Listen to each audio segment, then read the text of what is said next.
একটা তো সমস্যা হয়ে গেছে, মনে হচ্ছে পিকনিকটা আর হবে না।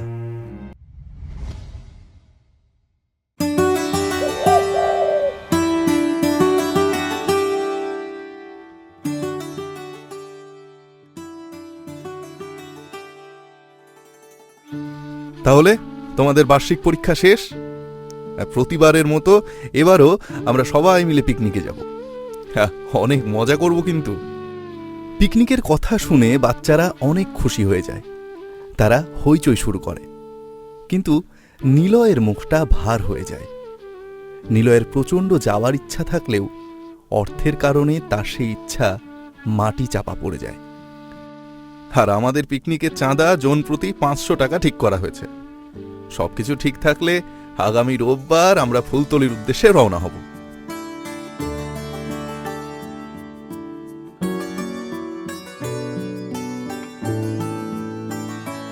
মা, আগামী রবিবারে আমাদেরকে স্কুল থেকে পিকনিকে নিয়ে যাবে। আমিও যাব মা, আমার সব বন্ধুরা যাবে। বাবা, তুই তো জানিসই আমাদের অবস্থার কথা।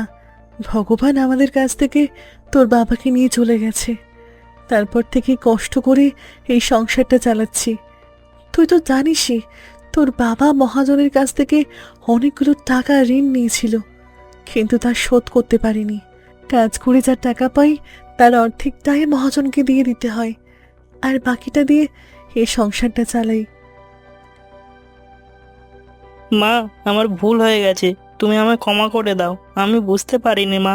সত্যি তো কত কষ্ট করে এই সংসারটা চালাও, আর আমি নির্লজ্জের মতো পিকনিকে যাওয়ার জন্য তোমার কাছ থেকে টাকা চাইছিলাম। বরং আমার উচিত তোমাকে সাহায্য করা। দেখবে মা, আমি অনেক বড় হব, আমি বাবার সমস্ত ঋণ পরিশোধ করব। নিলয়ের কথাগুলো শুনে শ্রীপর্ণা দেবীর চোখ দিয়ে জল গড়িয়ে পড়তে লাগল। উপলব্ধি করলেন পরিস্থিতির চাপে প্রতিকূল সময়ে তার ছেলে নিলয় অনেক বড় হয়ে গেছে। আবদার করার বয়সে সে নিতে চাচ্ছে সংসারের এক বড় দায়িত্ব, পিতার ঋণ পরিশোধ। ম্যাডাম, বলছি আমার কিছু টাকা দরকার ছিল। এই মাসের মাইনে থেকে আপনি কেটে নেবেন। আমাকে অতিরিক্ত কোনো টাকা দিতে হবে না ম্যাডাম। চোখ গরম করে শ্রীপর্ণার দিকে তাকায় মিতালি। মগের মুলুক পেয়েছো নাকি? যখন বলবে টাকা হাজির করে দিতে হবে। টাকা কি গাছে ফলে নাকি? এমনিতেই তো মাসের শেষ, আমারও তো একটা সংসার আছে নাকি? সংসার চালাতে বুঝি টাকা খরচ হয় না? যখন টাকা চাইবে তখনই দিতে হবে নাকি? টাকা কিছু দিতে পারবো না, যাও কাজ করো। সব সময় টাকা টাকা, কাজের বেলায় নেই, শুধু টাকা আর টাকা। কাকিমা, তুমি মন খারাপ করো না। এই কি বলছো গো তুমি? আমি মন খারাপ কেন করব? ওই ছেলেটার কথা একটু মনে পড়ছিল আর কি। কাকিমা, আমি সবটা শুনেছি। তুমি মার কাছে টাকা চেয়েছিলে নিলয়ের পিকনিকে যাওয়ার জন্য, তাই তো? তুমি কিভাবে জানলে ছোট বাবু? আমি তো এ বিষয়ে কোনো কথা বলিনি। আমি সবটা জানি। তুমি কেন ভুলে যাচ্ছ কাকিমা? আমি নিলয়ের বন্ধু। তুমি কিচ্ছু চিন্তা করো না। এই যে টাকাটা নাও, এটা নিলয়কে দিয়ে দিও, ও স্কুলে জমা দেবে। আমি দিয়েছি জানলে ও নিতে চাইবে না কাকিমা। আমি কি ওকে ছাড়া একা পিকনিকে যেতে পারি বলো? ও তো আমার ছোটোবেলার খেলার সাথী। তুই আমার আর এক ছেলে বাবা। তুই যে নীলয়কে এতটা ভালোবাসিস এটা আমি জানতাম না রে বাবা। আজ তোর জন্য আমার ছেলেটা পিকনিকে যেতে পারবে, আনন্দ করতে পারবে। আমি কখনো ওর আশার শখ পূরণ করতে পারিনি, কিন্তু মনে হচ্ছে এবার তোর কারণে পারবো। আমার ছেলের মুখে হাসি ফোটাতে পারবো।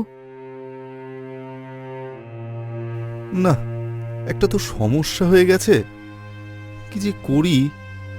মনে হচ্ছে পিকনিকটা আর হবে না। কি হয়েছে স্যার? আপনি আমাদেরকে খুলে বলুন বিষয়টি, আমরা দেখছি কি করা যায়। নরনারায়ণ বাবু ও সেই দুজন শিক্ষক ভীষণ চিন্তায় পড়ে যান। এমন সময় শ্রীপর্ণা দেবী পিকনিকে চাঁদা দিতে স্কুলে আসেন। তিনি ভীষণ অস্থির হয়েছিলেন, সঠিক সময়ে পৌঁছতে না পারলে পিকনিকের বাস ছেড়ে দেবে। তা কি মনে করে এ সময় কোনো দরকার?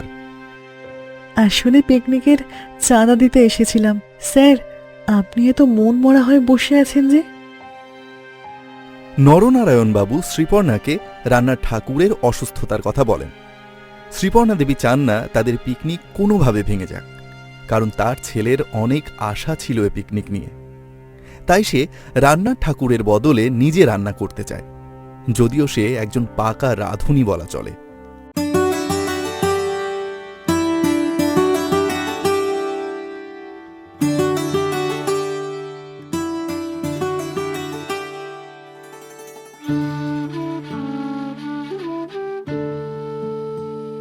ফুলতলিতে পৌঁছয়।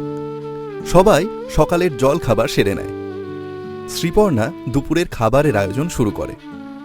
তার হাতে হাতে সুব্রত ও নিলয় ও তার কিছু বন্ধুবান্ধব মিলে শ্রীপর্ণাকে রান্নার কাজে সহযোগিতা করে।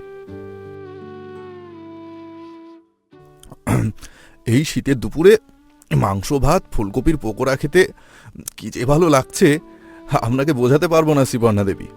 আপনি সত্যি একজন দারুণ রাঁধুনি। আর আপনি যদি আজকে না থাকতেন, এই পিকনিক আর আমাদের কপালে জুটত না। কাকিমার হাতের রান্না জাস্ট অসাধারণ, একবার খেলে বারবার খেতে ইচ্ছা করে।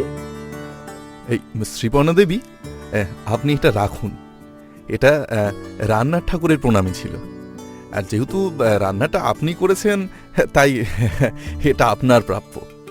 শ্রীপর্ণা টাকাটি নিতে চায় না, কিন্তু সবার জোড়াজোড়িতে সে টাকাটি নিতে বাধ্য হয়। শ্রীপর্ণা দেবী, আজ থেকে আপনি আমাদের স্কুলে রান্নাবান্নার দায়িত্ব নেবেন। আজ থেকে আমরা আর কেউ বাড়ি থেকে টিফিন নিয়ে আসবো না। আপনি রান্না করবেন আর আমরা সবাই মিলে একসাথে বসে খাবো। আর টাকা পয়সা নিয়ে চিন্তা করবেন না, আশা করি আপনার আর কোনো অভাব থাকবে না। আপনাকে অসংখ্য অসংখ্য ধন্যবাদ। আপনি যে আমার কত বড় উপকার করলেন তা আপনি নিজেই জানেন না। এবার থেকে আমি ভালোভাবে বাঁচতে পারবো আমার ছেলেটাকে নিয়ে।